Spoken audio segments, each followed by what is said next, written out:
नमस्कार। आज हम आपको ले चलेंगे भागलपुर के कुछ प्रमुख स्थलों की यात्रा पर। एक ऐसा सफर जो हमें इतिहास के पन्नों में ले जाएगा, धार्मिक आस्था से साफ कर देगा और साथ ही हमें भागलपुर के सांस्कृतिक और ज्ञान विज्ञान के केंद्र से भी रूबरू कराएगा। तो तैयार हैं आप भागलपुर की इस अनोखी यात्रा पे मेरे साथ, जहां हर एक स्थल की अपनी एक कहानी है, हर एक इमारत अपने आप में एक इतिहास समाये हुए है।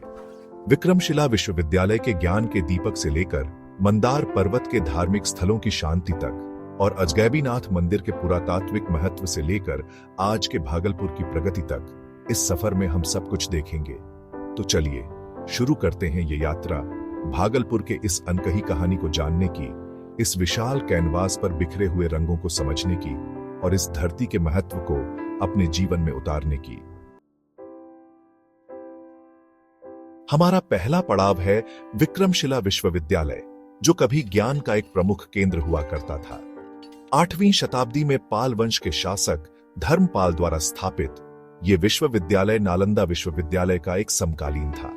यहां दूर दूर से विद्वान और छात्र विद्या अर्जन के लिए आते थे। विक्रमशिला अपने समय में तांत्रिक बुद्धिज्म के माध्यमिक स्कूल के लिए प्रसिद्ध था। कहा जाता है कि यहां 1000 से भी ज्यादा शिक्षक और लगभग 10,000 विद्यार्थी रहते थे।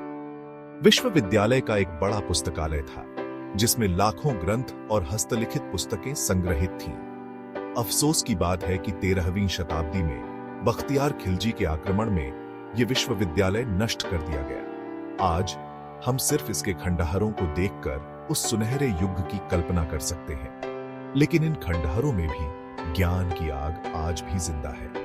विक्रमशिला का इतिहास हमें याद दिलाता है कि ज्ञान का गौरव कभी कम नहीं होता। यह हमें प्रेरित करता है कि हम भी अपने जीवन में ज्ञान के मार्ग पर चलें और दुनिया को रोशन करने का प्रयास करें। विक्रमशिला से आगे बढ़ते हुए हम पहुंचते हैं मंदार पर्वत, एक ऐसा स्थल जो अपनी प्राकृतिक सुंदरता के साथ साथ अपने धार्मिक महत्व के लिए भी जाना जाता है। हिंदू पुराणों में मंदार पर्वत का उल्लेख समुद्र मंथन के दौरान क्षीर सागर में स्तंभ के रूप में किया गया है। इस पवित्र पर्वत पर कई मंदिर स्थित हैं, जो हिंदू और जैन धर्मों के लिए प्रमुख तीर्थ स्थल हैं।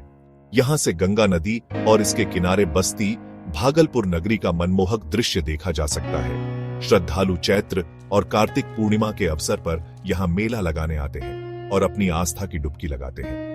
मंदार पर्वत की चोटी पर स्थित चंडिका स्थान एक प्रसिद्ध शक्तिपीठ है। कहा जाता है कि यहाँ सती के शरीर का दक्षिण नेत्र गिरा था। हर साल लाखों श्रद्धालु मां चंडिका का आशीर्वाद लेने यहाँ आते हैं। मंदार पर्वत श्रद्धा और शांति का प्रतीक है। यहाँ आकर हमें अपने आप से जुड़ने का मौका मिलता है और हमें जीवन के असली महत्व का बोध होता है।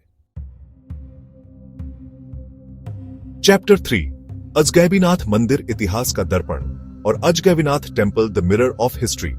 हमारी आखिर मंजिल है अजगैबीनाथ मंदिर, जो भगवान शिव को समर्पित है। यह प्राचीन मंदिर भागलपुर के इतिहास और धार्मिक महत्व को दर्शाता है। मंदिर का निर्माण पाल वंश के शासकों ने करवाया था। मंदिर की वास्तुकला अत्यंत सुंदर और ग्रंथोक्त विधि से निर्मित है। गर्भगृह में स्थापित शिवलिंग स्वयंभू माने जाते हैं, यानी ये स्वयं प्रकट हुए थे। मंदिर के भीतर और बाहर सुंदर मूर्तियां स्थापित हैं, जो हिंदू धर्म के विविध देवताओं और देवियों को दर्शाती हैं। सावन के महीने में यहाँ का मेला देखने लायक होता है। लाखों की संख्या में श्रद्धालु दूर दूर से शिवलिंग पर जल चढ़ाने और पूजा करने आते हैं। मंदिर का वातावरण भक्ति और श्रद्धा से भर जाता है। अजगैबीनाथ मंदिर सिर्फ एक धार्मिक स्थल ही नहीं, बल्कि एक ऐतिहासिक धरोहर भी है, जो हमें हमारे ग्लोरियस पास्ट की याद दिलाता है। ये हमें सिखाता है कि हमें अपने इतिहास और संस्कृति का सम्मान करना चाहिए और आने वाली पीढ़ियों के लिए उसे सुरक्षित रखना चाहिए। भागलपुर यादों के साथ और भागलपुर विथ मेमोरीज। धन्यवाद। हम आशा करते हैं कि आपको भागलपुर के इन स्थलों के बारे में जानकारी प्राप्त हुई होगी। विक्रमशिला के खंडहरों से लेकर मंदार पर्वत की चोटी तक और अजगैबीनाथ मंदिर की आस्था तक हमने भागलपुर के अलग अलग रंगों को देखा, समझा और महसूस किया। भागलपुर सिर्फ एक शहर नहीं, बल्कि एक अनुभव है, एक ऐसी कहानी है जो सदियों से चली आ रही है और आने वाली नस्ल तक जाएगी। ये स्थल ज्ञान, धार्मिक आस्था और सांस्कृतिक विरासत का अनोखा संगम है। अगली बार फिर मिलेंगे एक नए स्थल के साथ। तब तक के लिए नमस्कार।